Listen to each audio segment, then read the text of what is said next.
Hey there, hi there, ho there, everyone. Welcome to our mini seminar Mental Health Part 2. And so we're excited that you all are here. Happy Saturday. And so I'm Dr. Carolyn Rowley, Executive Director, Founder here at Cayenne Wellness Center. So welcome. And so I wanted to just give you a few updates. I'm sure you all are excited. We're excited for planning it, and we're getting ready for our 16th annual Sickle Cell Disease Educational Summit. Thank you. Coming up, oh my goodness, everybody, in 1 month, like 1 month and 1 day. And if you haven't registered, please register now. It's hybrid, so you can do it virtually as well. It's the 18th, 19th, 20th, and 21st of September, so a month and 1 day away. If you're coming in person, seriously, you're going to have an awe experience or a wow experience. So we have so many great things, and I'm going to take the time to just kind of give you the highlights. And so, one of I think, the best, the most awesome, um, sobering highlights is the Hertz Nazir art exhibit, or Nod to Nas. And this is SCDAA holds all of the artwork from Hertz Nazir. And the persons who sponsor that are Agios, as well as Vertex. And guess what? They're coming to California. They're coming to the West Coast.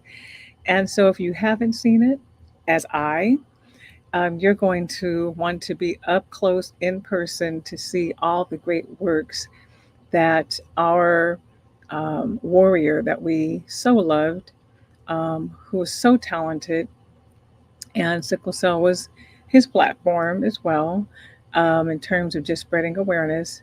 You're going to want to come for that. So that starts on Wednesday. The exhibit opening is Wednesday evening at 5:30. We're going to be at the Torrance Marriott and in Redondo Beach, um, and so we're going to be there, and that's the opening. And then you'll be able to see it Thursday, Friday, Saturday from 9 to 5, and so you'll be able to see it as often as you would like. There's also going to be a surprise portion that no, it hasn't been unveiled. That seriously, you're going to go, how did they do that? And so you're going to want to just come just for that too. So that's going to be accompanying the exhibit. So y'all going to want to come for that. All right. But then this is unpacking sickle cell, right? One warrior at a time. There's so much happening. And so Thursday, we have, it's going to be wonderful in the morning. We have Care for the Incarcerated, Michael Matthews and Moria Brandon. We have, Dr. Paula Tanabe and Dr. Caroline Fryermuth. We'll be talking about updates in terms of ER. We will have the lovely Ashley Valentine, who's going to be letting us know about policy updates, things that are happening. She always has her finger on the pulse. And then the nurses. The nurses are our bridge, right, to the entire medical team. And so Ayaskanapa, they're known for their um, nursing boot camp, nurses boot camp. And so Yvonne Carroll will be speaking about that. I'm looking forward to it.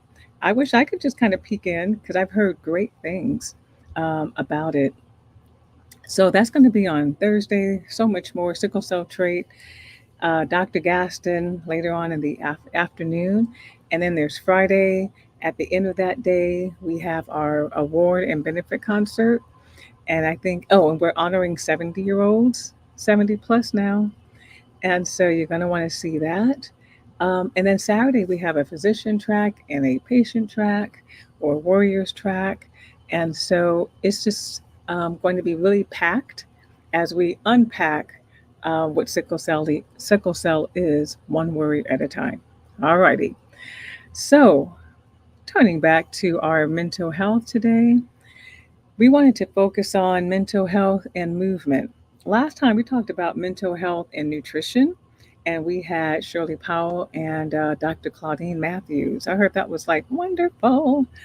And so I saw it afterwards, and it was really great too. I think I came on and I had another event at the same time that I wasn't able to join, but I was joining right at the beginning.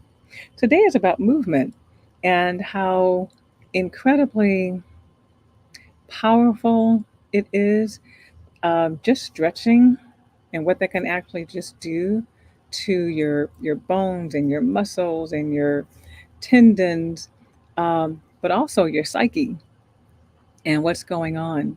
So we're going to be speaking and having a conversation about that. All right. So before I introduce our special guest, let me just see who has come on in.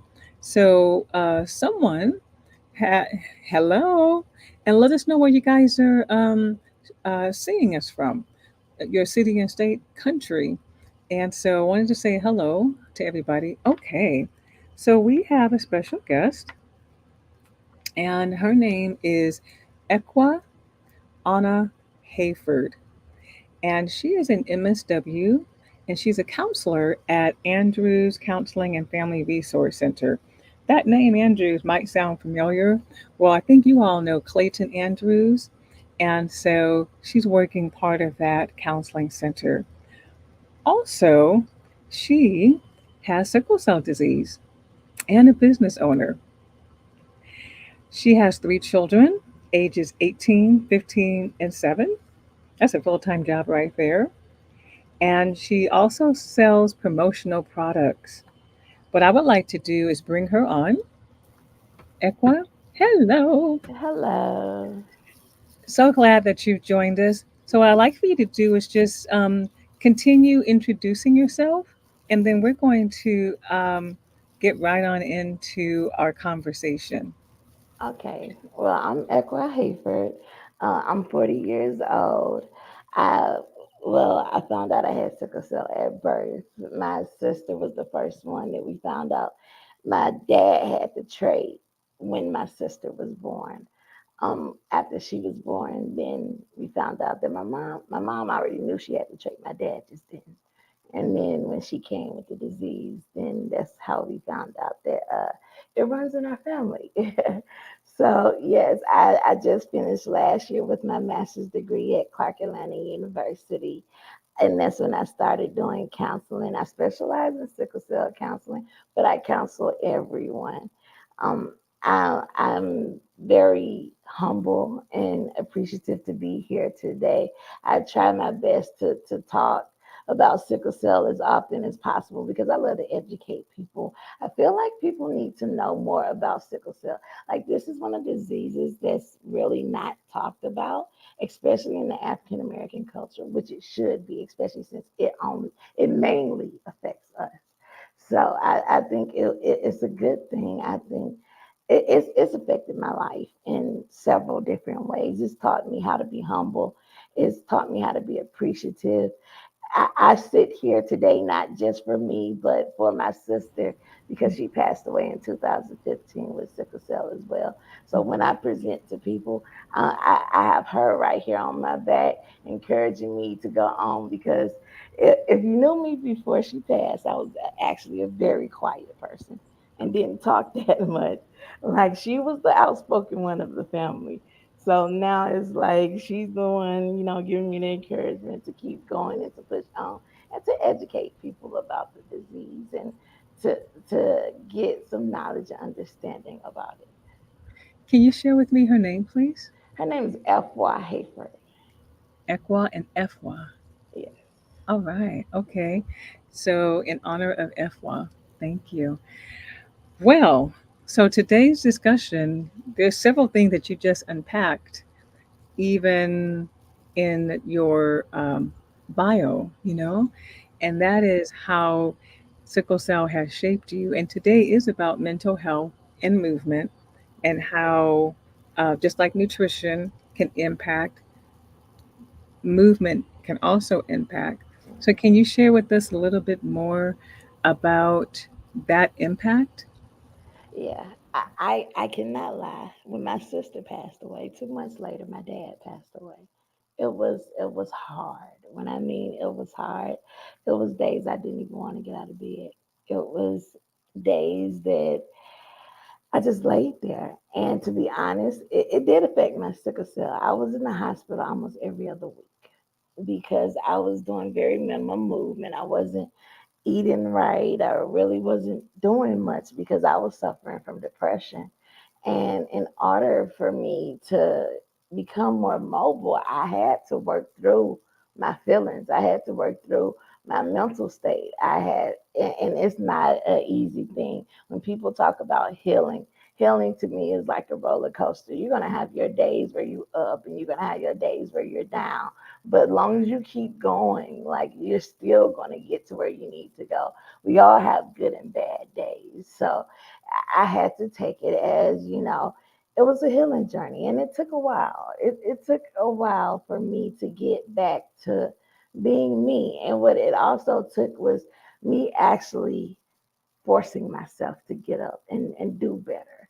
Because the days that I didn't feel like doing anything, I didn't feel like moving, I had to reframe my mind so that way I can have a positive outlook to get up to want to do better.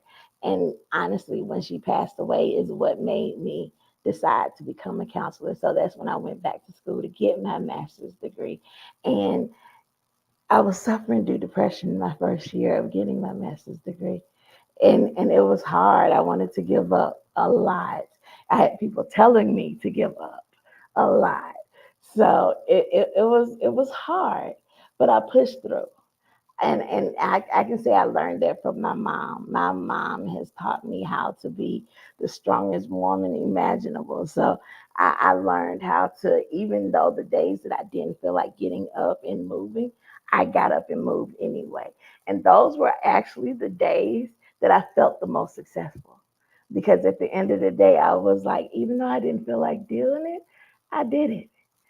And I did good at it. Like I thought that it would be a sucky day, but it actually wasn't a sucky day. It's just me having to retrain my mind that Yes. even though I feel bad, keep progressing, keep moving, keep trying to do better because eventually you're going to get there. When I first started my master's degree, I didn't even think I was going to graduate, to be honest.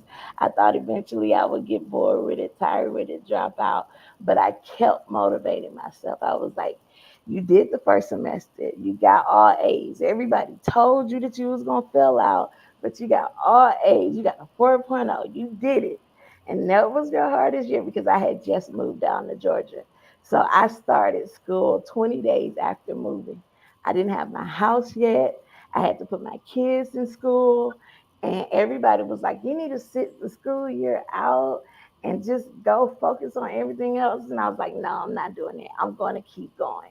And because I kept going, I ended up getting all A's. And it was just like, I shocked myself because I was like, I can't believe I got all A's through the midst of all of this that's going on. So it's a journey of Well, I have healing and it's a a question process. for you because some people who I think are listening know, I think they're all, yes, Cherise saying, what a testimony. Um, I think everyone who may have experienced something similar, but I want to talk about how, just to go back, you said, even when I didn't want to, I did. And those are my most successful days. And so, any thoughts about how to move through those uh, those feelings in your head, what you tell yourself, or even just your body?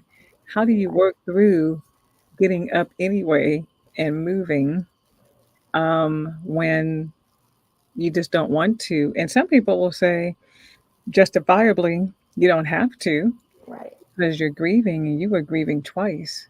right. I believe it's a mind over matter thing, and it's not easy. I'm not gonna lie to anybody. It's not easy to do. It's just, and I'm the type that's I'm over analytical, so I overanalyze everything. So with me hearing in my head, you can't do this, you can't do this, you can't do this, you can't do this, you God had to stop. I had to literally retrain myself and say, you know what? If you can get through losing your sister and losing your dad, and you're still here today, if you can get through those hardest times in your life, you can get through this.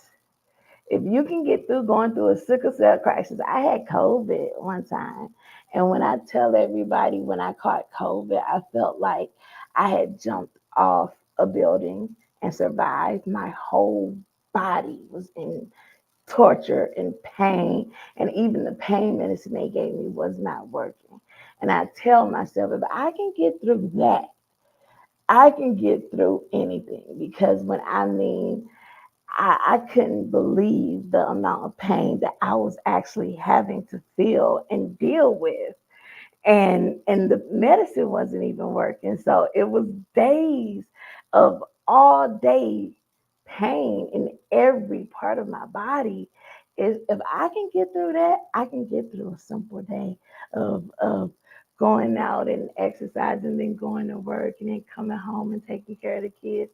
If I can, I feel like sickle cell. I don't know if anybody's seen it, but it's Super Cells. It's a movie. It's on Netflix about people with sickle cell. And it talks about them having superpowers. And I feel like sickle cell has given me a superpower. Like if I can get through sickle cell and a Mhm. lot of people can't do that, then I can get through anything. Mhm. Okay. Thank you.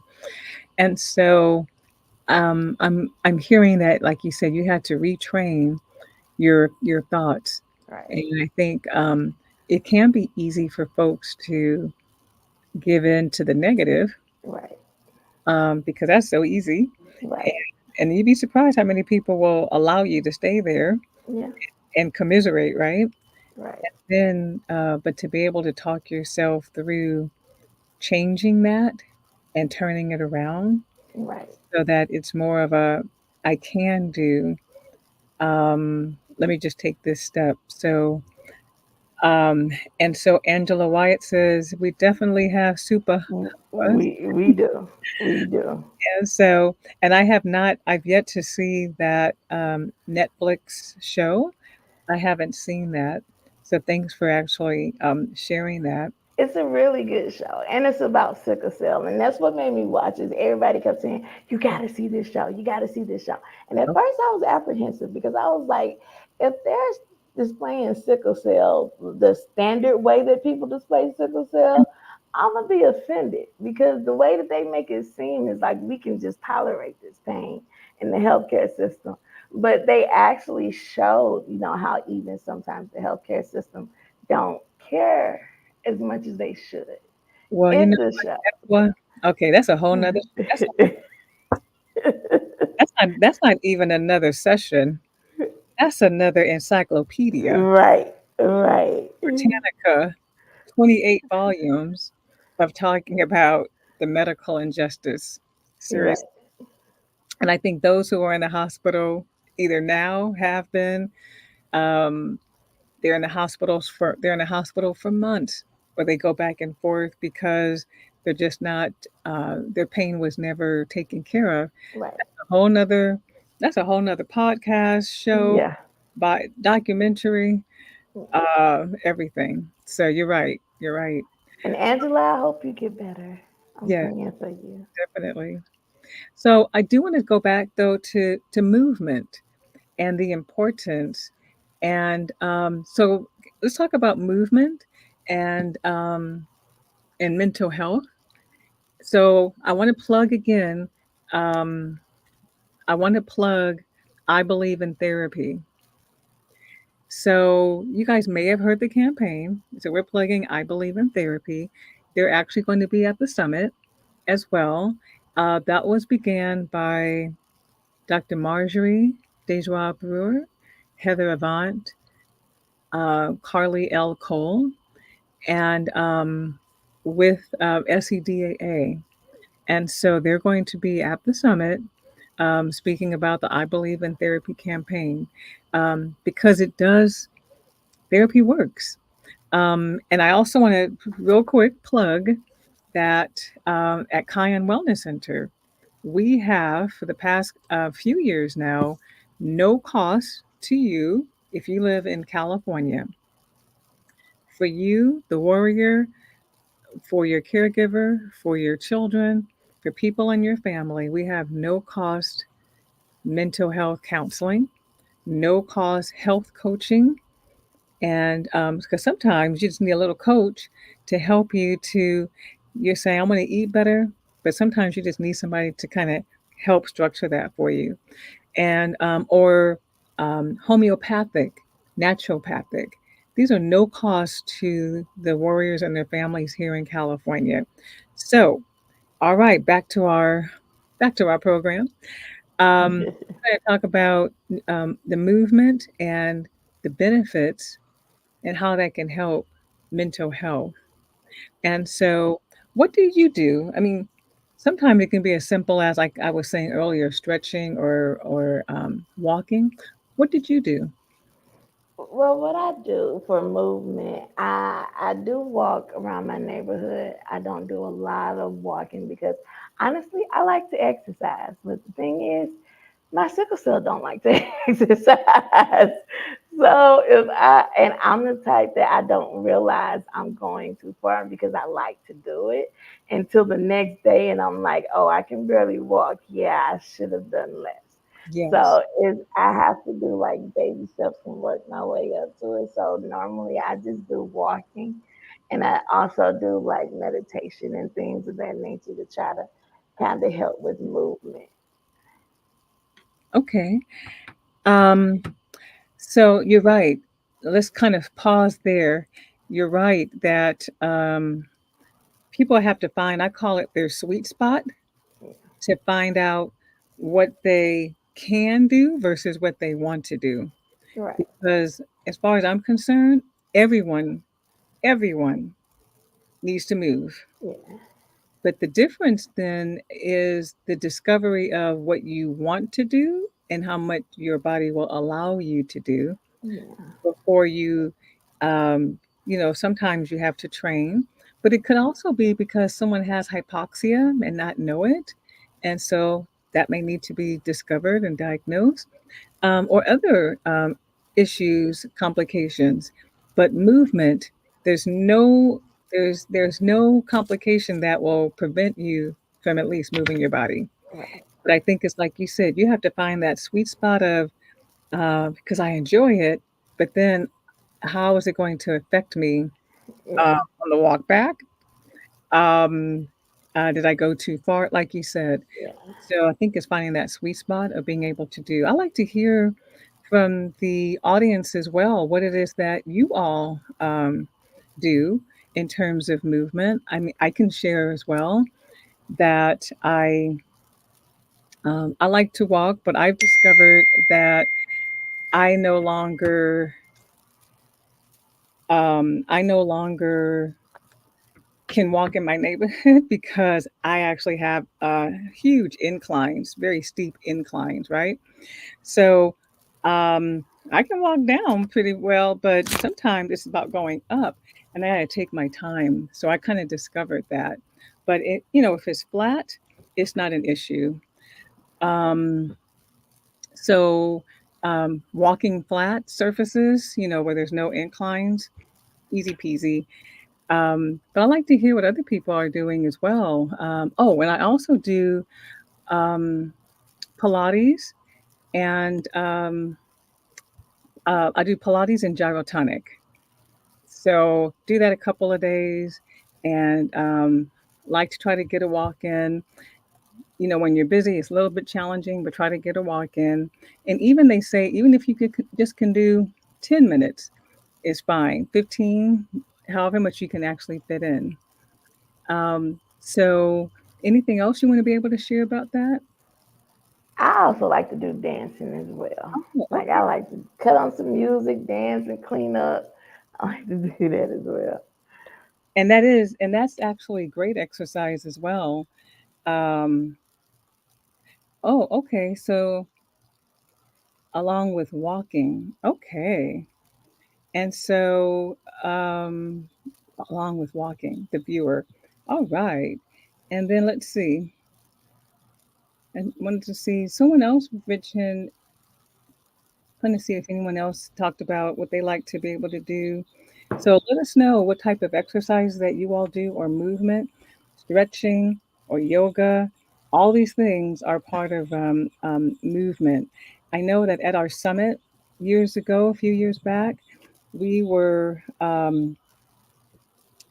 someone introduced us to Qigong. I really like Qigong, but I haven't been able, and we brought her in from out of state. Um, I really would like to have someone come back and teach the audience Qigong. And it was such a beautiful movement, but powerful. And so, yeah. So, if you can kind of share with us more about just the mental health benefits. Okay, I think when it comes to the mental health benefits, I feel like mental health and movement go hand in hand. I feel like in order for you to have a positive physical movements, you have to start with mentally preparing yourself for that. So I believe I don't want to get too much into my presentation because a lot of this is in my presentation as well. But I do think that in our mentally train yourself is the start of it. Is to mentally prepare yourself to get out and be physical, have a positive mindset, so that way the day will just go easier. Your movements will be easier if you keep a positive way of thinking. Then it'll help when it comes to your physical movement as well. Thank you. And I think that this is the time that we're um, going to transition for you to do your presentation. Okay. So, what I'm going to do is allow you to do your presentation. Oh, Falika says fishing and gardening. And yes, gardening can be very, there's a lot of movement with that as well. And so wonderful. Um, Angela says VR game console. You can be teleported anywhere to play sports. Woo, walking through forest, I boxing. know that's fun. And so I'm not, I've never done that. I don't have those thumbs and all that to do that. Um, the virtual reality, but that's like fun, and you're also getting your exercise. So thanks, Angela.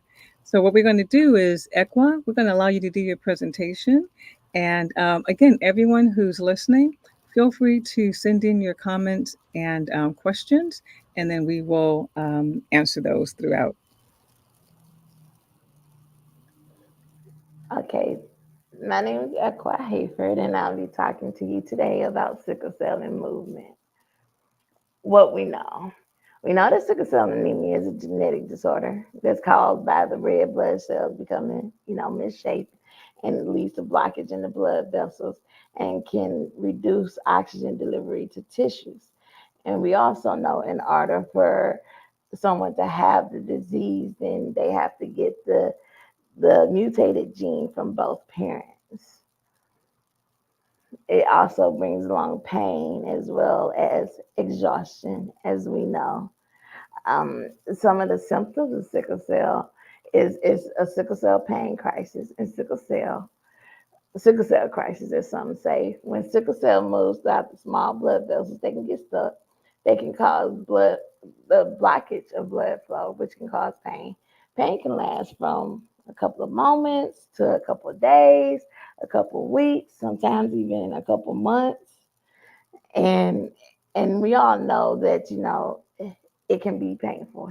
And when it comes to dealing with sickle cell, you also have a lower hemoglobin. People with sickle cell disease normally have 6 to 11 grams per deciliter, but people who don't have sickle cell have about 12 milligrams per deciliter. Sickle cell has also been known to cause strokes as well, and blood transfusions are needed for people who have sickle cell. It can also cause the debilitation as well.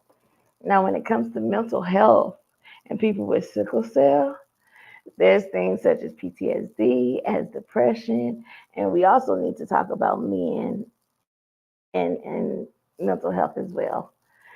From the National Institute of Mental Health, they define post traumatic stress disorder as a disorder that develops in some people who have experienced a shocking, scary, or dangerous event. In 2011, they did a study on 11 children who had sickle cell disease, and they noticed that a lot of their symptoms exhibit those associated with PTSD. They also did a study on their caregivers, and a lot of them exhibited PTSD too, but their caregivers experienced it because of feeling hopelessness from being able to help, like with the person's sickle cell. When it comes to depression and anxiety, those are symptoms that are very prevalent among those that have sickle cell. It's often due to the pain and the fatigue that's associated with having sickle cell. The stress of managing sickle cell can also contribute to mental health issues. Depression has been associated with poor health outcomes and greater healthcare utilization.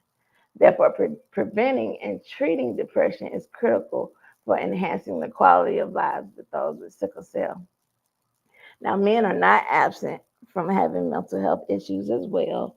Mental health issues affect African American men just as it does others, yet they're least likely to get help. Now, untreated mental health can be fatal, with suicide ranking the third leading cause of death among African Americans aged 15 through 24. Additionally, untreated mental health can increase certain situations such as substance abuse, homelessness, incarceration, and homicide among African Americans. Now, for your mental health wellness, hope and advocacy, support, education, all of those play a part in mental health wellness.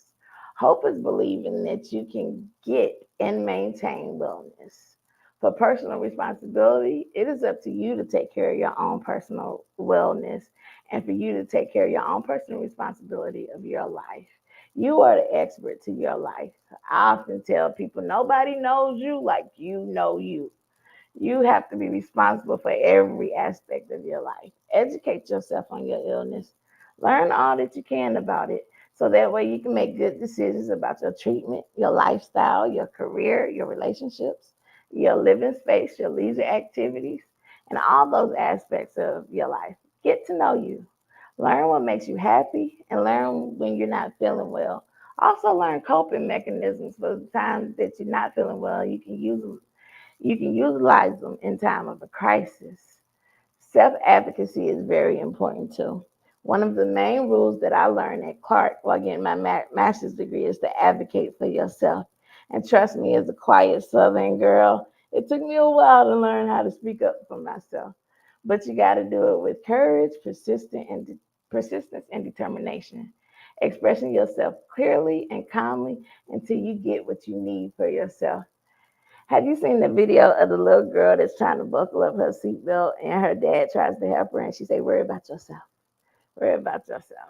That's exactly what you should do. You should worry about yourself. Like oftentimes we worry about our family members, we worry about our friends, but how much time do you devote to worrying about yourself and taking care of yourself? If you don't do it the same amount of time as you do with worrying about others, start today and prioritize yourself. And also make sure that you start with a good support team. Also make sure that you have support. And support is having someone that you trust and that you can rely on that'll be there for you and listen to your needs and wants and be able to help you take care of yourself when you can't do it. To support your mental health, start by developing a wellness toolbox. This is a list of activities that you have done in the past or that you could do to help yourself stay well, as well as activities that will help you feel better when you're not feeling well. It is also good to develop a daily maintenance plan. Certain activities that you need to do every day to stay well and maintain your wellness. Ask yourself, what am I like when I'm feeling well? What do I like to do? On a good day, how does it normally start? These type of questions can produce answers that will help you maintain a positive mental health. Also discover what you need to do on a daily basis to maintain your wellness. For example, for us that have sickle cell, we know that we need to have plenty of rest and to stay hydrated. And reflect on the things that you must consider doing to maintain your wellness. Also work on your triggers and notice when your triggers occur. I'm sure most of us know what triggers are. Triggers are external events and circumstances that can make you feel uncomfortable. Identifying your triggers is very crucial when maintaining mental health and physical wellness. Creating a triggers action plan can be beneficial when learning and working on your triggers. To start a trigger action plan, ask yourself, how do I address and remedy my triggers? Know your triggers and learn your limitations so that you can work on overcoming these limitations and you can learn how to keep a positive mindset. When you wake up in the morning, you have to prepare yourself mentally for the day. Some people do this with prayer, meditation, affirmations, or a good energy boosting playlist in the morning. That's my thing. Whatever you need to start your day off in a positive light. When your mind is in a positive mood, your energy will follow, and you'll want to do more and move more and be around more and get more accomplished. You ever woke up and had a good morning, and then the whole day just end up going well, and you got a lot accomplished, and it all started at that positive morning that just spiraled throughout the day? Mental motivation produces physical motivation. When you go to the gym with the mindset of, oh, I really don't want to do this, that's going to be a long, long workout session. But if you go with the mindset of, let me knock this out right quick, and you keep a positive mindset throughout that whole entire workout, I promise you it'll go by a whole lot faster than you think. You have to keep a positive mindset throughout your workout so that way it will keep you staying active. When it comes to becoming active, focus on low to moderate intensity exercises such as walking, swimming, and gentle cycling. It is important to listen to your body and to stop when you feel any pain or discomfort. Always consult your healthcare provider before you start any new exercise routine. Meditation and yoga is also good practices in maintaining wellness. It's also important to practice good self care, such as getting enough rest, eating a healthy diet, and staying hydrated. Additionally, it may be helpful to talk to your therapist or counselor to learn coping strategies and managing stress. It is important to listen to your body and take breaks as needed to prevent a sickle cell crisis. Sickle cell can affect your mental health as well as your physical health. It is important to seek support from your mental health professionals, counselors, and support groups to help manage the emotional and mental aspects of living with sickle cell. Additionally, maintaining a healthy lifestyle through proper nutrition, regular exercise, and adequate rest can help can help manage the physical symptoms of the disease. Remember that you're not alone in this journey. There are resources and support that's available to help you navigate through the challenges of living with sickle cell. By taking care of your mental and your physical health, you can live a fulfilling, healthy life despite the challenges of the disease. If you are feeling physically unwell, it is important to listen to your body and seek professional attention as needed. Taking care of both your mental and your physical health is crucial for your overall well being. Remember, it's okay to ask for help and prioritize your health. It is important to listen to your body and to give it rest as if it needs to recover. Pushing yourself too hard when you're feeling sick can make things worse and prolong your illness. Take it easy, stay hydrated, and get plenty of rest to help your body heal. If your symptoms persist or worsen, it's always a good idea to consult your healthcare professional. Stay informed, stay connected, and take care of yourself. You deserve it. That's all for me today. Thank you. Thank y'all for giving me your time.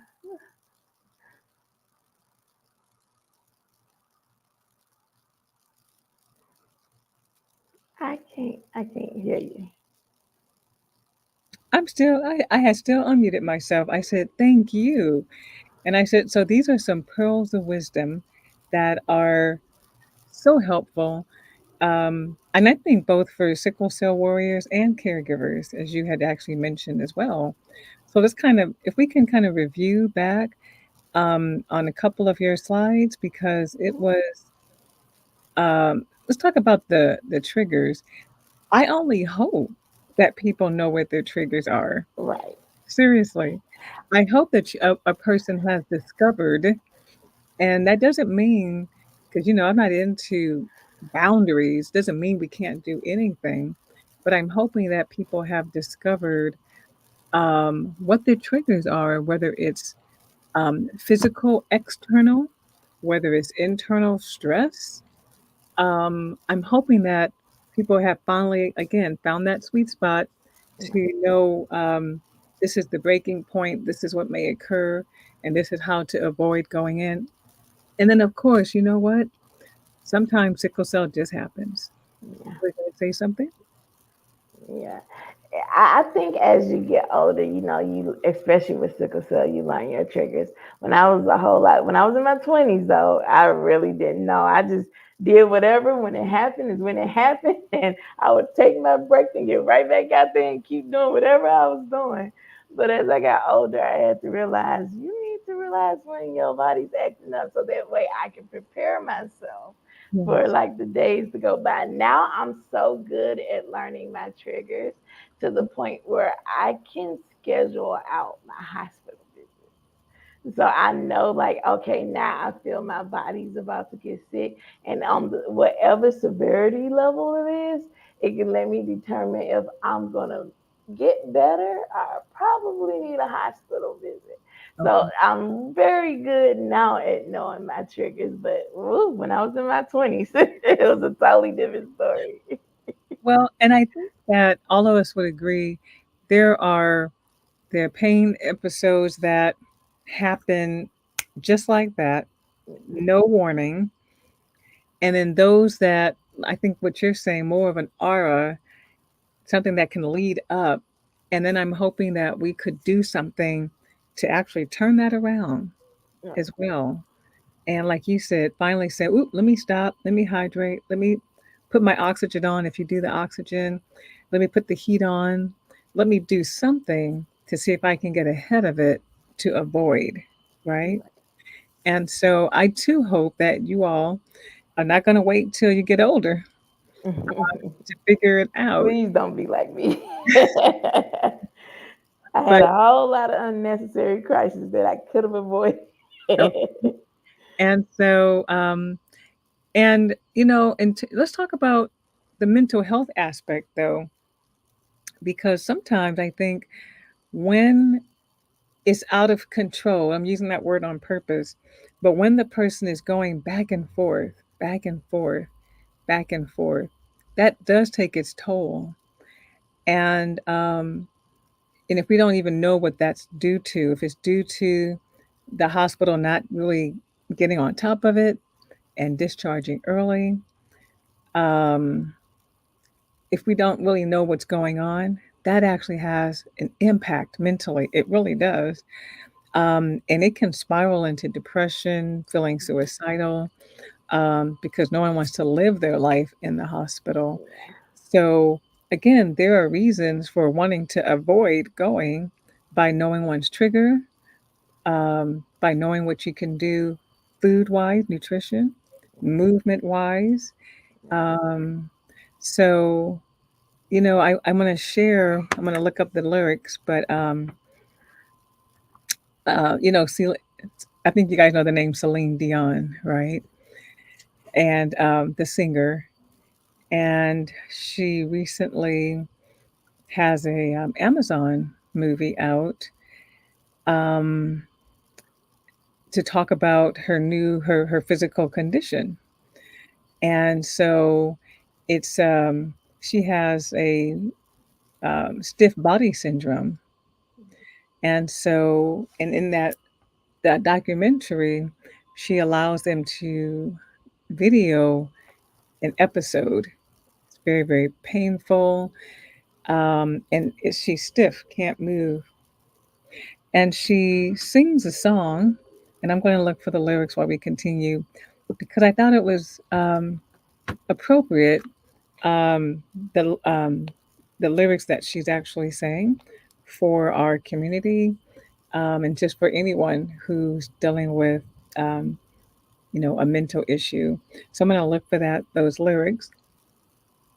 So again, you talked about triggers, um, and then you also talked about um, caregivers. And I don't think we spend enough time, when we're going through something, people who are close, whether they're family or friends, I just think it reverberates onto them too. And we don't really spend a lot of time. Do you want to talk about that and Yes. and how you may have seen that play out? To tell you something interesting, my son got sick and he had to be in the hospital for 3 days, and I was there with him sleeping on the couch, and while he went through his process of finding out what was wrong with him. And I thought to myself, this is what my mom went through when I was younger. And not once, but twice, because she had two daughters with sickle cell. So it was like when one got out, one went in. So she pretty much spent her life on that couch, pretty much. So it's just like I see what caregivers go through with people with sickle cell. It's not easy.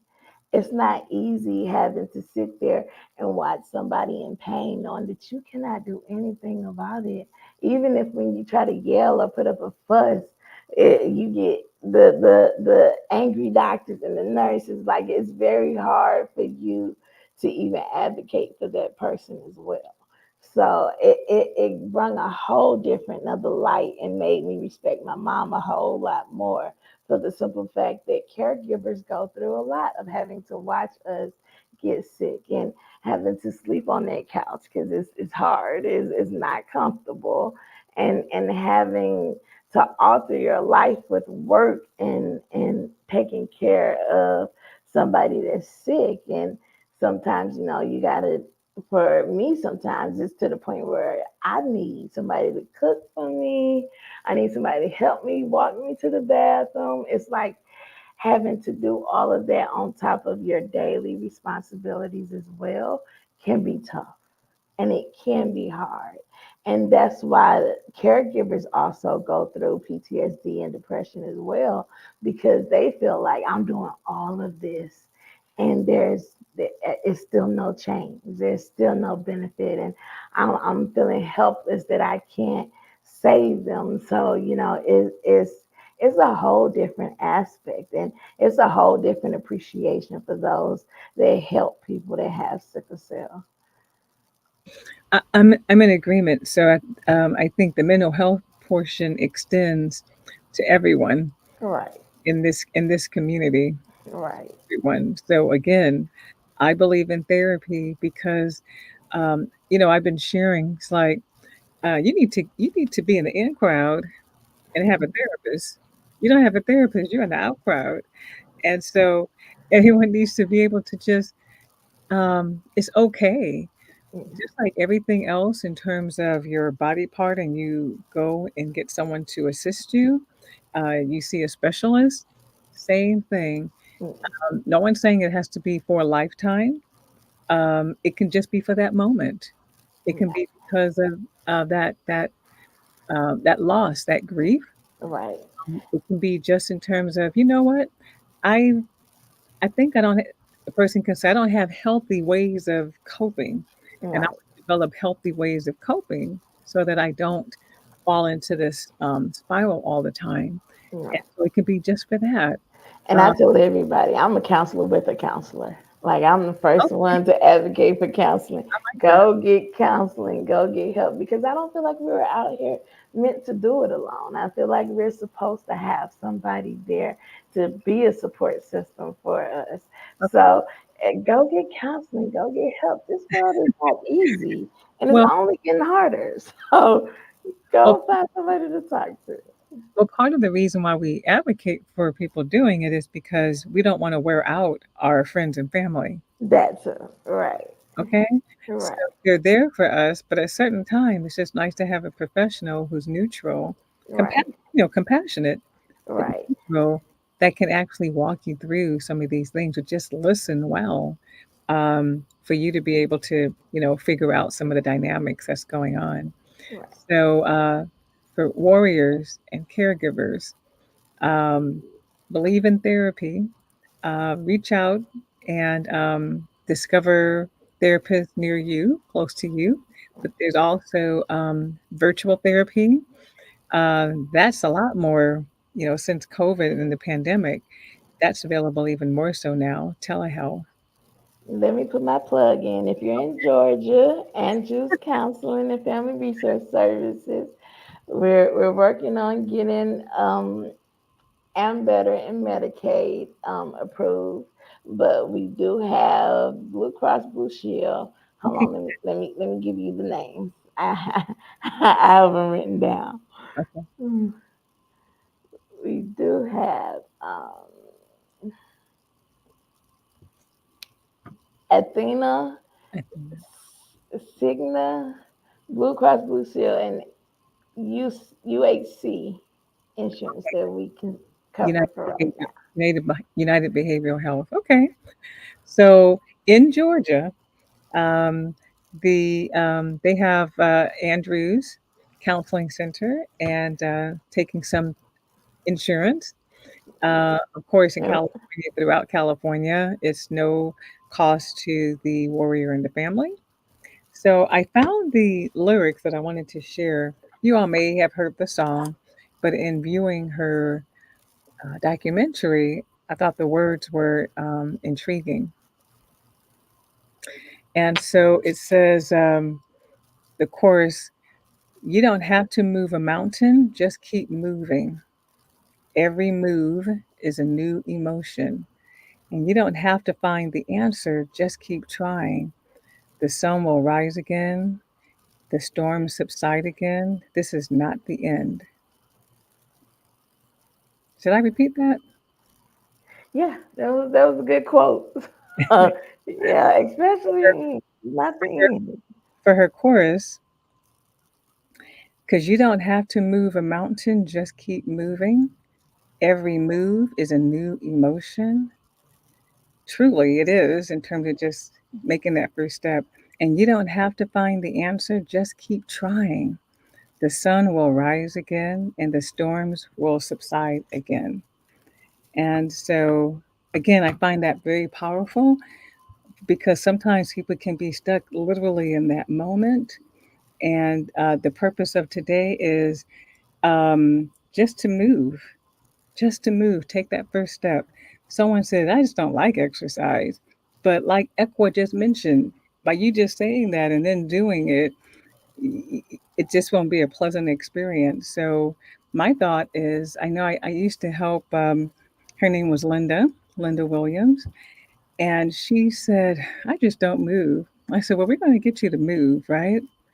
So I said, I want you to start with just going from your home to the mailbox because she lived in an apartment complex. And that's what we did for 1 week. And then I said, okay, I want you to move from the mailbox to the corner. She did that. Can I tell you all that? Oh my goodness! And then where she lived in L.A. area had like a little a track around the park. She was doing that.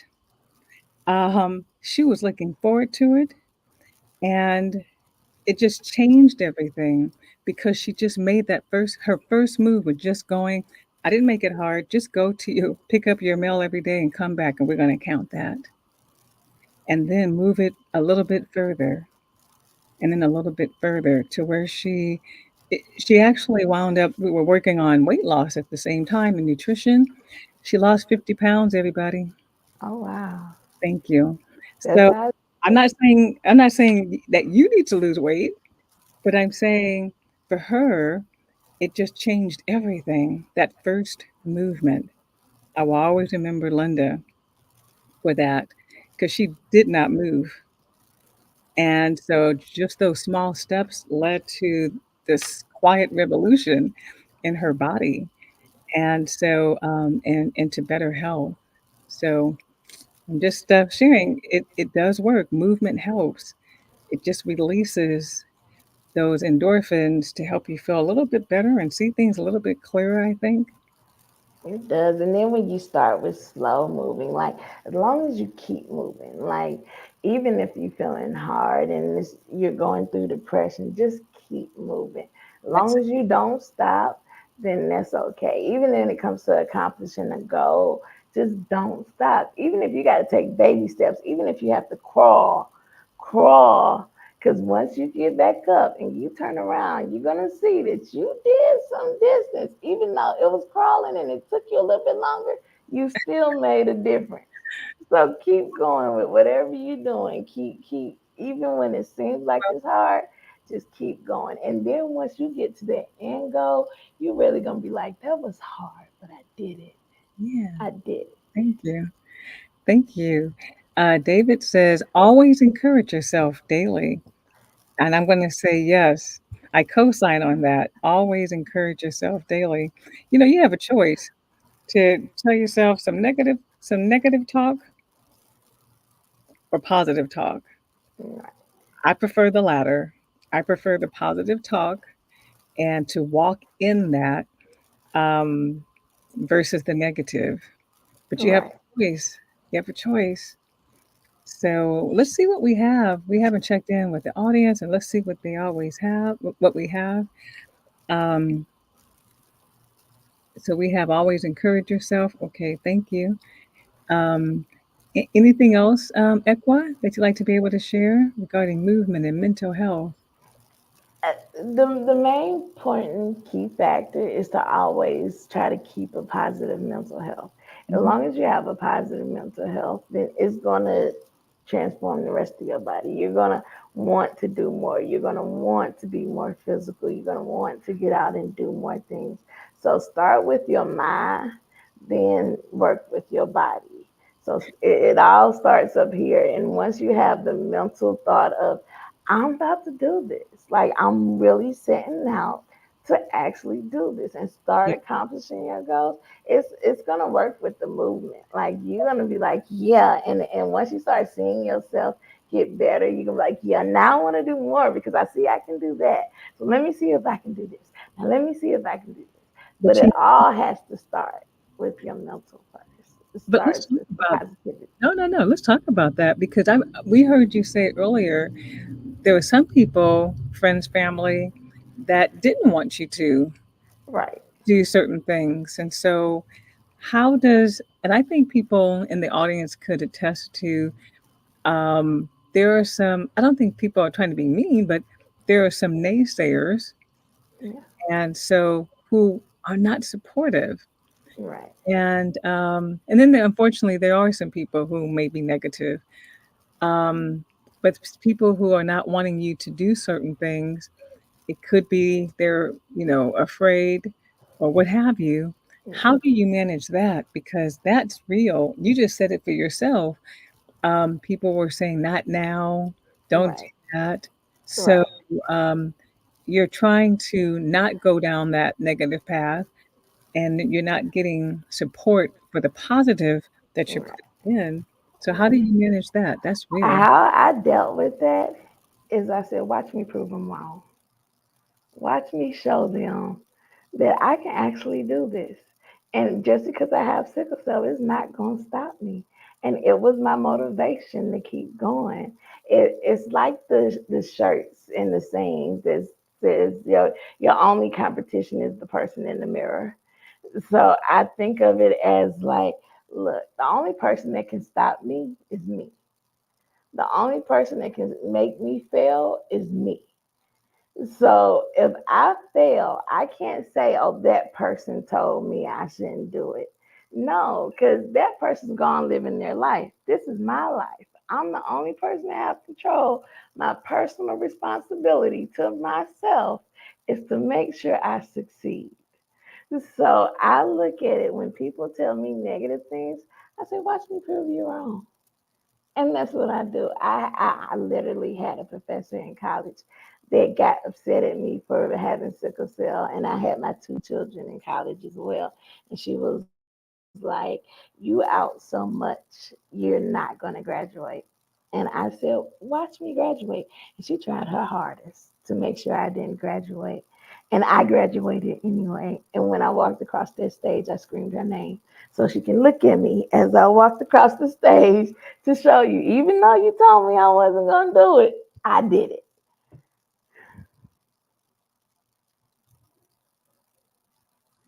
Your thing is muted. I can't hear you. I said, wow. So now I want to get a little deeper into that. What was her reasoning for wanting you to fail? She was racist. Okay. She was racist. I end up getting married and I end up having two children in college as well. And my son ended up being premature and having to have open heart surgery. This is all my senior year of college. And as I'm trying to finalize my year and go to the hospital to be at the NICU with him, and I also almost lost my life too because I ended up getting the PIC line from having sickle cell to get blood transfusion, and it got infected. And that PIC line with the infection, it went straight to my heart. Mm-hmm. So I ended up spending a month in the hospital as well. So it was really, really hard trying to stay on top of my schoolwork. And she was so upset that people were allowing me to turn in my work, even though it was after the time it was due. And I was just like, I have a doctor's excuse. Like, I've been in the hospital this whole month. I haven't been playing around. I've been fighting for my life. So, and she was just like, I just don't think you can do it. I think you should just drop out. And I said, watch me prove her wrong. And then when I said, I'm going to show you that I can, I said this to her. I said, I'm going to show you that I can. And that's when she tried her hardest. Like, I did a 50-page paper for her, and she still failed me out of her class. And I had to end up, I You honestly, you had a I, you had an F in yeah, yeah, she gave me an F out of a 50-page paper. And I took it to the dean, and the dean said, "Well, there's nothing we can do." I literally had to change my major just to make sure it was still in the same area. It was just so that class wasn't required for me to graduate because she told me she got me in a hallway by myself and she said, "Whenever you take this class again, every time I'm gonna fail you out of it." All because I said, "Watch and see me do it." She was heated. So I ended up having to change my major just so I can graduate. But I did it. I still did it at the end of the day. And I wanted her to know while everybody was yelling my name at me, I was yelling her name at her just to let you know, you tried. You really tried. But I want you to know, but God, but God. So I definitely wanted her to know I still made it. So yeah, it's and you will have people like that in your life, yes. especially when dealing with sickle cell. It's people that will sit up there and think that you're faking it. It's people that will sit up there. I've been called lazy. Like it's people that will really be judgmental because they think they know how sickle cell affects you, but they have no idea. And what you have to realize is that they don't understand. They don't know. So how can somebody educate you on something that they know nothing about? That's like going to a lawyer and asking them, can they do construction? How can they assist me on construction when they know nothing about construction? So when I have people that come to me and try to tell me things about sickle cell, I don't take it, and they say it in a negative way. I don't take it to heart because I think to myself, how can you tell me about something that you've never lived in your entire life, but you think that you know more than me, and I deal with it on a daily basis. Mm-hmm. So I just look at it and say, oh, okay, and keep going because you can't tell me something that I live with every day. You can't tell me I'm not in pain when I know I'm Right. in pain, you know. So I don't let it bother me as much as I used to, because Okay. I just take it as them not understanding. And I'm gonna keep doing what I'm gonna keep doing because I know it's good for me. Well, and so I want to stay there for a moment because not being believed, getting pain meds less than what you are what you need, and it's not hitting the pain at all. Um, this in its of itself is can be depressing, Yeah, and so that can trigger that. Lead to anxiety even before you even come to the hospital because you're anticipating yeah, one is not going to do based upon the previous experience, right? right. And so I want to spend a little time here because in this instance, it is good to be able to get an advocate to help. Yeah, Not that you don't have a voice and that your voice is not effective. I think that it helps to get yet more voices in the room yeah, because they're just not listening. yeah. They're And just that's the thing with sickle cell. You definitely need an advocate, especially when you first go into the hospital, because they are not going. I've experienced it so many times where they don't listen to me, mhm, and I've had to have somebody come and help do me. the same thing. Right, because and it's been times where they won't come and check on me for hours, but once I get a visitor, now they're there every hour checking on me. Where were you 5 hours ago when I called and pressed the button and you just ignored me? But now that somebody's standing right here, you making sure that you come in and see about me. It happens a lot, and I can't lie. I still have the anxiety to this day.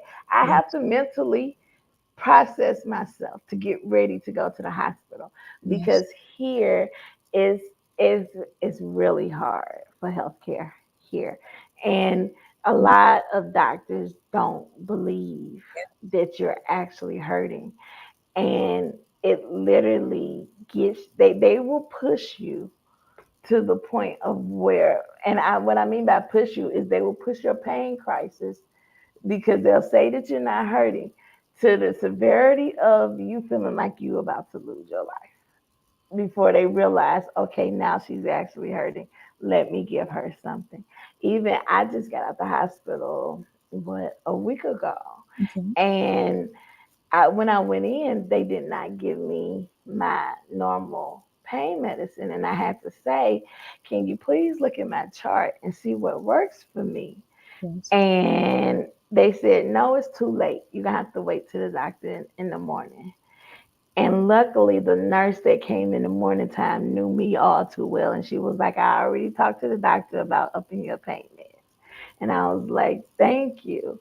But you have some people that just don't believe that you're actually hurting. And I tell people, I may be sitting here calm, but I have to be calm. So, because if I cry, my blood's going to move faster. And that spot that's hurting is going to be worse because your blood rushing faster because now you're overexerting yourself. And now your crisis is bigger and bigger and bigger. So no matter how bad we're hurting, we have to sit here and act like we're okay. Do you understand how hard it is? Like if anybody can understand what it takes to sit there in pain and just sit there and look like this. and wait. Right.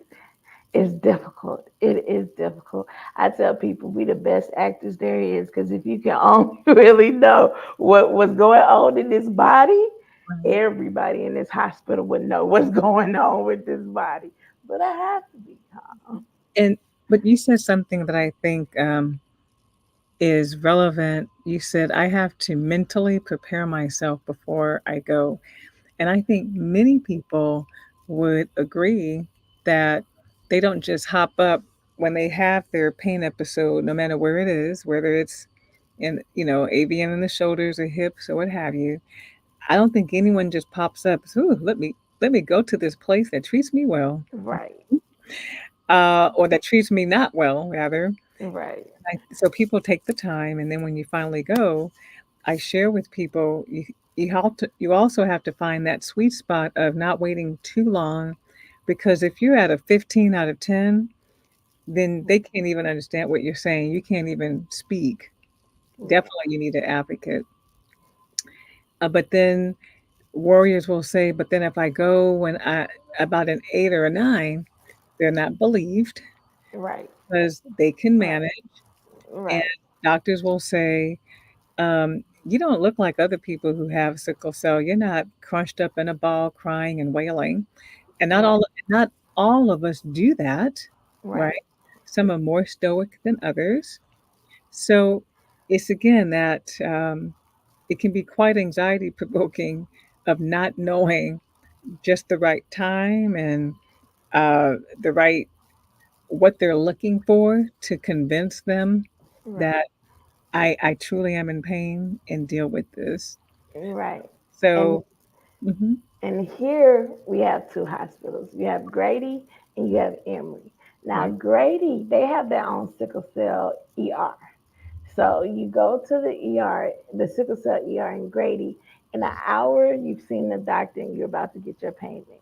okay, Problem is with Grady is if you get admitted, they don't know how to treat you on their floor. They will, even if you're in crisis, they will try to give you the lowest doses possible. So you end up having to stay there longer because it takes you longer to get over a crisis. But then you have Emory. If you okay, get admitted, they're going to make sure that your pain is well adjusted and you're cared for and you're not in pain for too long. But you're going to wait about 4 hours in that emergency room before you get seen. mm, So it's like you have to. I always, when I think to myself, once I start a crisis and it gets to the point of hospital, I have to think to myself, do I want to go here? Well, I get the medicine in an hour, but I got to make sure I don't get admitted. Or do I have to go here and sit and wait for about 4 to 5 hours before I even get seen? But at least in the long run, I'll be taken care of. mhm, It's like, and that's how you have to mentally prepare yourself. Is because it's like, I don't, and do I want to get treated the way that they're going to treat me? Like, am I going to have to fight with nurses that don't believe me because I'm mhm, just sitting here? Like, you have to go through all of that, and in your mind, just say, you know what? Let's get it started. The faster I get in here, the faster I can get out. So mhm, I normally, if I feel like it's something that is requiring a hospital visit but not an admission, I'll go to Grady. If okay, it's requiring an admission, I have to sit out that time and go to Emory. So that way I can make sure that my care is being taken care of in the proper way. But I still have to mentally prepare myself because you never know what doctor or nurse you're going to get. exactly. I've had nurses try to tell me off because I'm the type that when I go into the hospital, I know nurses have other patients. So I only call when my medicine is due. Oh, But when I call when my medicine is due and 2 hours is down the line and you haven't came and saw me, understand that now I'm in more pain. So if I'm calling you every 10 minutes and they get upset because they like, I know you want your medicine. You called 10 minutes ago. Ma'am, you're not understanding that the type of pain that I'm sitting here in is not something that can take another 10 minutes. It's not something that's going to take another 2 hours. And I've had so many run-ins with doctors and nurses. It's ridiculous. I had one doctor tell me, I told her, I said, let me handle my medicine and then I can show you I'll be out in 3 days. She said, if I let you handle it, you'll be here for months trying to get high. oh And my. I said, let me show you. And so she said, okay. I was out in 3 days. She said, I'm surprised. I said, we're not all addicts. I said, you can't judge me based off somebody else that you've seen. Equa, let me make it clear right now. Let's make it plain. Um, only less than 1% of the population have an addiction problem. Less than 1%. And I believe it. All 1% cannot be up here in your hospital. Right. Right. It's crazy. It's really crazy. When I had my last son, I was in the hospital and they told my ex-husband that I wanted to stay there. I said, my son, I'm having to, my premature baby, I'm having to bring into the hospital to nurse. And you think I want him to be in this hospital with all these diseases? Why would I want to stay here while bringing my premature baby in here to nurse? Like, make that make sense. And then they was just like, oh, okay, I get it now. Why do I even have to even say that for you to get it though? Like that, and that's the mental thing that we have to deal with. We have to deal with other people's judgment on our lives, and they That's, don't know us. that's And true. it's so aggravating and it's so taunting that you have to sit there and be like, oh, here we go again. Well, we don't have to take it. So I want to read Tracy Mitchell's comment. And she says, I've had to take a doctor to the AMA for making that statement, the statement that you mentioned earlier. And Oh, um, at her last recent hospitalization. And so, we actually have had sickle cell and legal implications, right? With attorney Art Grant. He was here 3 times. And so, to discuss with us the difference between a complaint and filing a case. And so, I'm going to be here to say you all need to file complaints at the very beginning, at the very least, file a complaint. Um, Someone else I was actually recently assisting. This was, but you guys, I think I'm going to have a show called "Can You Top This?" Because um, when I heard this, I just said, "Oh my goodness!" So the nurse, she said that the nurse came in, and the nurse did not have melanin, and the nurse came in and said, "I thought so." She says, "You're black, and black women can tolerate much more pain than this." That's what she told the warrior. And so she didn't know what all the hoopla was and why she was crying and why her pain was 10 out of 10 or 15 out of 10 or what have you.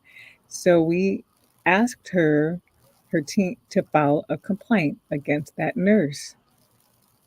So that's racist, right, okay?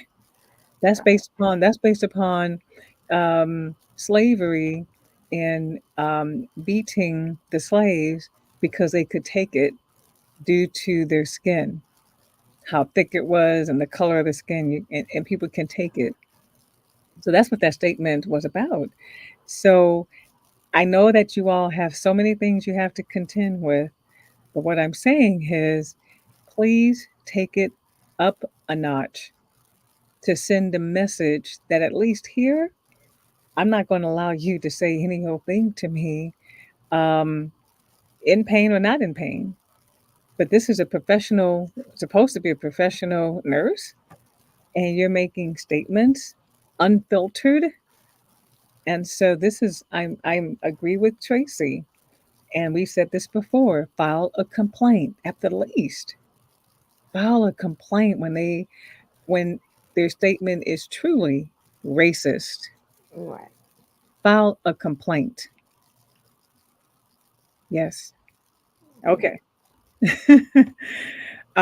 So again, we're talking about just mentally having to prepare, and you're in pain, you just want to have pain relief, and you want to be able to go in, get it under control, get out 2, 3 days later, or get it under control in the ER, move on with your life. But there's so much that goes into, so we're going to take it even a step back from the time that you feel pain.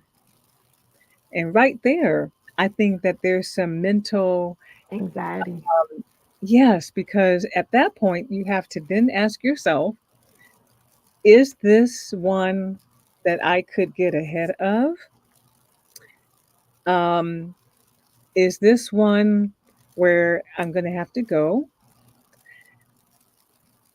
My what's in my brain, am I making it worse by even saying, "Oh no"?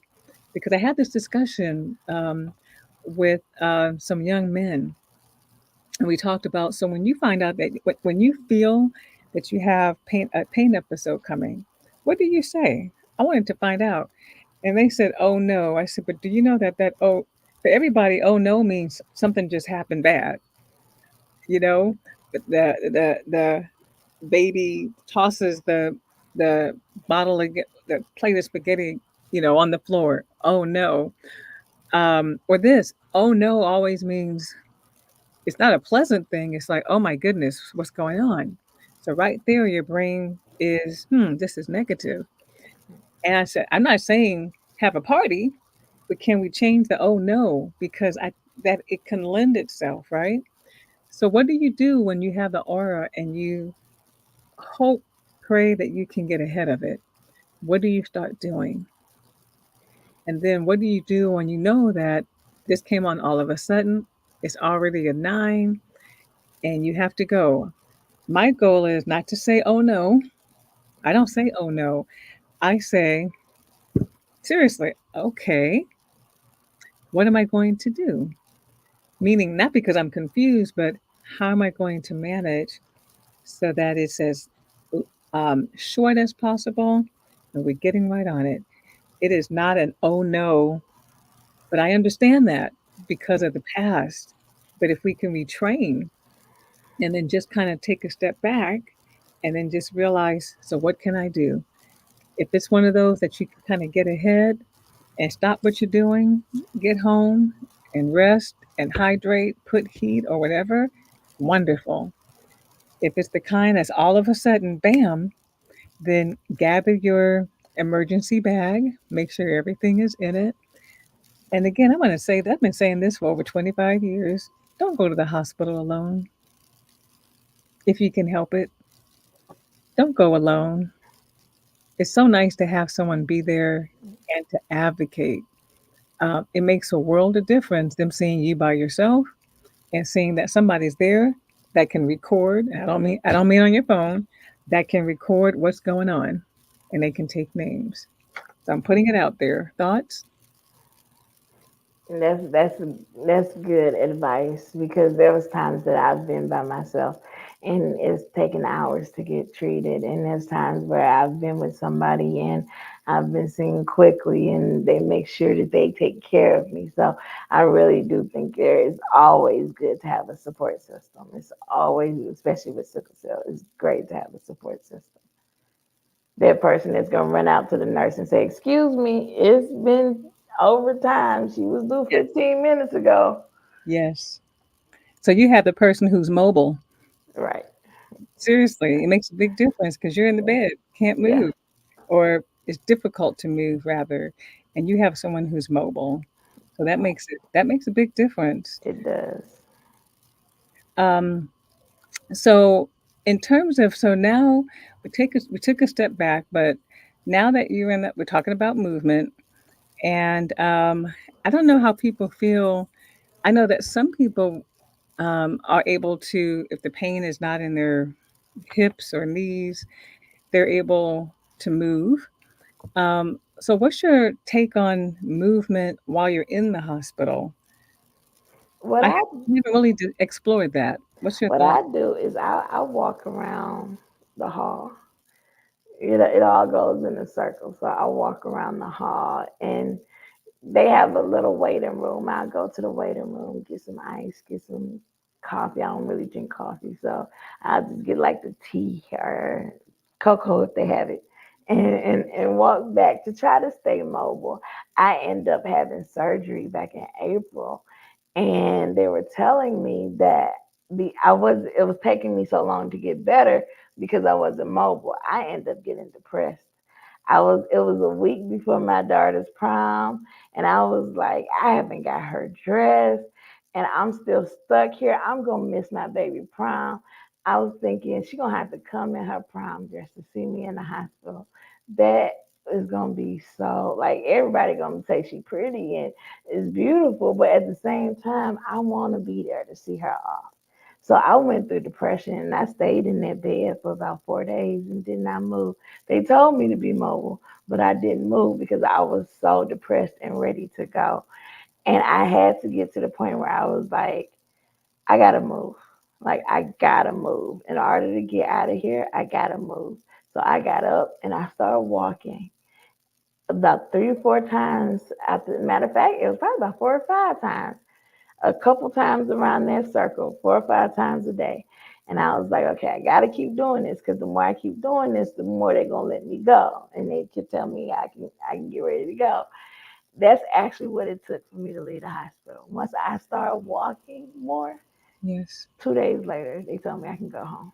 Okay. And it took me changing my mental thought of, you know what, I'm gonna make sure I see her go to prom.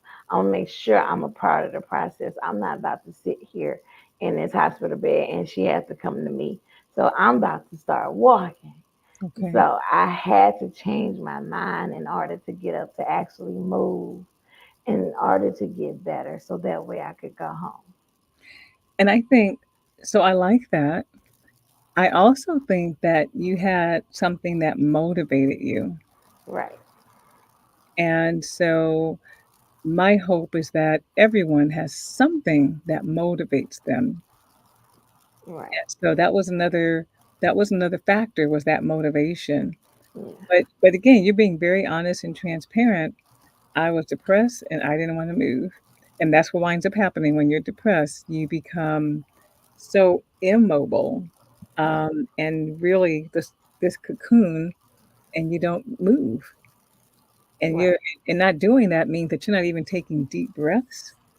right, You're not concentrating on mindful breathing, any of that.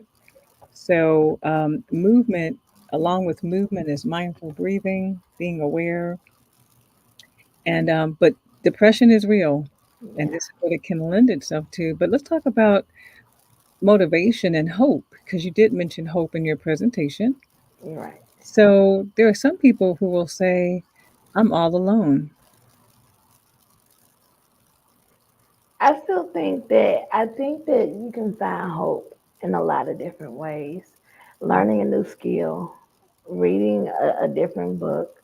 Like for me, my determination and my motivation is my children, and to want to be here and be present and to do things with them. They are my biggest motivation. But even if you don't have children, self care is the best care. So to progress yourself even better, have hope in being a better person tomorrow than you were yesterday. Do something to make yourself, if it's mentally, if it's physically, whatever it is, just do something to make your tomorrow better than your I like that. Okay, I like that. Can you say that again? yesterday. Make your tomorrow better than your yesterday. Do something to make your tomorrow better than your yesterday. Thank So you. if I wanna, I'm gonna go out and feed the homeless today. I didn't do that yesterday, but today I'm gonna do it. I'm gonna do something productive for myself, or I'm gonna go into the library and read for the children. It's something that's different, and it doesn't even require a lot. Like do Yes. something. You can volunteer. I volunteer several places with my business. What I do is I give 10% back to any type of like any type of volunteer work or any. I normally do like women homeless shelters. I get like 10% back to women's homeless shelters. So that, and I also volunteer. So I go and I've taken my kids with me. We went and cooked Yeah. for people in homeless shelters. We went and given their toys for the kids that's in the shelters. And I took them with me so they can realize, that there are people out there that's less fortunate. So, you got to be grateful for everything you have. So it's like you can do things even if you don't have children, to set yourself up to have that hope for yourself to be better, that motivation for yourself to be better. You can learn, you can go back to school. Yes. You can there's a lot of different, learn a new trade. You can learn how to do hair. You can, it's so much out here that you You can can learn how to learn, do. you can learn an instrument. Right. So it's so much. I think my next thing is I want to learn how to swim. I love water. but I Okay. cannot swim. So I want to learn how to swim. And then I want to learn. My dad was born in Ghana, raised in Nigeria. So I want to learn Igbo because he never taught us his language. So I want to learn Igbo so I can speak it. Because there's a lot of people out here that's African. Yeah. And everywhere that I lived before here, nobody else was African but us. So like now it's like, okay, I want to be able to talk to them in his native language. So I want to learn how to speak it as well. So, you Well, got different things that can encourage you to, have mm, hope and motivation. cool. Excellent. I know for myself, I am drawn to pottery. Okay. And so when my sister had her milestone birthday, her husband had it at a place where you can do pottery. And that was the first time that my hand touched the clay Oh, and the wow. spinning wheel. And so it was so exciting because I've wanted to do it, and I had a chance to do it, and it's a skill. Okay, it It definitely looks like it. it's definitely a skill so that it doesn't get all wobbly. But it was so much. But I'm kind of geeky like that. Um, I get very excited, and it was really. And I'm not at home. Otherwise I would show you what I created. Um, but you're right. It can be so much fun, Yeah, and it doesn't have to cost much. Doesn't have to cost anything for some things. It doesn't have to right. cost very much. So I appreciate that. Well, let's see. I want to just take a shout out to our audience who's actually listening. Thank you for being on. And we're talking about um, this mini seminar is on mental health and movement and the benefits of moving your body and how that's just, of course, physically healthy, but mentally healthy as well. So we've been talking about that. So when you come on in, let us know where you're from, city, state, country. And right now, we're just talking about doing something different, doing something new. Let us know what you would like to be able to do or pick up, whether it's swimming. I put down throwing clay. Um, Also, I'm doing, I haven't had time to practice, but I want to learn the bass. And so, yeah, I come from a musical family, so I had to find what instrument wasn't taken, the bass, and learning the bass. So, let us know, uh, communicate with us, and let us know what something that you would like to be able to do, or that you do and you haven't done it in a while. Like for me, I know how to crochet.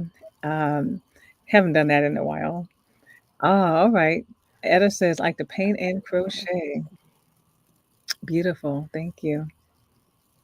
I've always wanted to learn how to crochet. I don't know how to get it though. I've tried so many times, but I just could not get it. I want to make those long socks that come up to your thighs. Yeah. Like I want them so bad, but I do not know how to make them. Well, and I've known how to do it since I was little. Cro- Oh wow. Crocheting is easy.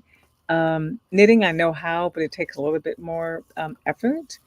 And my mom actually owned her store was called Elegant Designer Yarns because she had designer yarns. It was a very elegant place, and she it was a yarn store, and she taught knitting, and she had classes. And what's so funny is everyone, I actually never knew that my mom knew how to knit growing up because she didn't knit. And then, my sister and I were out living our life. And the next thing, she wants to open up this yarn store, knit store. And I'm thinking, what do you know about? She knows quite a bit. She knits as if it was on a machine. Oh wow. See, Mhm. my daughter is good with her hands. She started sewing when she was younger. I'm just not that good with my hands, I don't think. So, someone says that, Faye says, photographer. I missed that part. Yeah. I had a Canon. I mean, I took photography classes. My first camera was a Canon. And I even learned how to do, you take an oatmeal box, put a little pinhole with photographic paper, and I was learning how. That's fun. Okay, that's fun. Hopefully, you can um, do that. Maybe master class or find some place. Nature photos are always the best. I love nature Okay, photos. You cool. see, like the waterfalls, and all of that. I love them. I Cool. take them every time I go and do a road trip. I always record the water and the Yeah. waterfalls. And I'm in love with water. I don't know why. Okay. I love water. Thank you. Well, anyone else? Okay. Well, we've can you believe it? We've been together for already an hour and a half and some. And so we thank you so much for actually joining us and being with us. What I like to be able to do is see if you have any uh, final remarks or summary that you would like to just share. Because again, I want to kind of drive home the importance not only of mental health, but of movement. And we can't say enough. I think we take it for granted like our breathing. Without thinking about it, of course, we're breathing. But mindful breathing, deep breathing has benefits, right? It's the same thing with our legs and walking. I think people say, "Well, I do walk," but I'm talking about the more dedicated, not just walking from your bedroom to the living room to the kitchen, and maybe kitchen to the other side of the house. I mean, getting outside in some fresh air and moving or stretching, expanding. And so we want some dedicated movement that will really help those joints and kind of even for the cardio, for that to actually come up just a little bit, because there's some effects of that as well. Because overall, you will actually you'll feel the difference. You'll feel wonderful. It'll motivate you to want to even take another step and take another step. So I want to turn this back over to you in terms of summarizing and just kind of some final remarks to share with our audience. Yeah, I first would like to say, like I said, it always start with the mind. Start with positive thoughts and affirmations and positive energy, like whatever you do to make yourself feel better when you're having a bad day. Some people go and get their favorite meal, whatever it is you do, start off in a positive light and then just work it to let me get up and do a little bit today. And even if it's just a little bit, at least that's more than what you did yesterday. And then tomorrow is going to be a little bit more, and then a little bit more, until you start moving your body enough to where it'll help with your disease. The more that we sit there and don't move, the worse off we are. The less you can do is when you don't move. When you start to sit there for long periods of time and you're not having a lot of movement, it's going to cost you as far as when you get ready to move a lot. Your body's going to feel like you're doing strenuous activity. So you may just go into crisis. So at least if you're doing a little bit of movement, that's better than no movement at all. And just start with a little bit and start with training your mind that you don't think negatively about doing movement and that you think positively, like, hey, I can do this. Let me knock this 5 minutes out right quick. Let me knock this 10 minutes out right quick. What I have is I have a walking treadmill that you can sit in front of your TV and you can just walk and not even pay attention that you're walking because you're watching your favorite show. You're watching Love and Hip Hop Atlanta, something entertaining to where you just forget that you even walking at all. And before you know it, you walked a whole hour and just sat there and watched your show. So start with stuff that's simple and then work your way up to maintaining endurance and becoming stronger and stronger. And it'll help with your sickle cell. Thank you. I like that. And I just want to add hydration. And so we already know about the hydration part. You I also want to just add, but when you know that you're going to move, just replenish yourself. And then they say that even when you do a massage, and the therapist will actually say you may want to drink right now because that person's been working on you and getting things moving.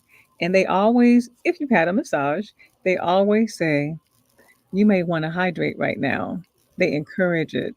So any kind of movement, hydrate. But just hydrate because you have sickle cell, and we need a little bit more water than the average person. And so just kind of stay on top of that. Well, everyone, it's been grand, and I've enjoyed Equa. I've enjoyed meeting you. I know likewise. that you said that this is dedicated to your sister Efwa, Yes, ma'am. and so sorry that she's no longer here, but in spirit. And but we're so glad of the person that you have been sculpted into, I and thank you. it's been a pleasure. And so we are definitely going to contact you. I'm serious, I'm ready. I'm ready. Let's go.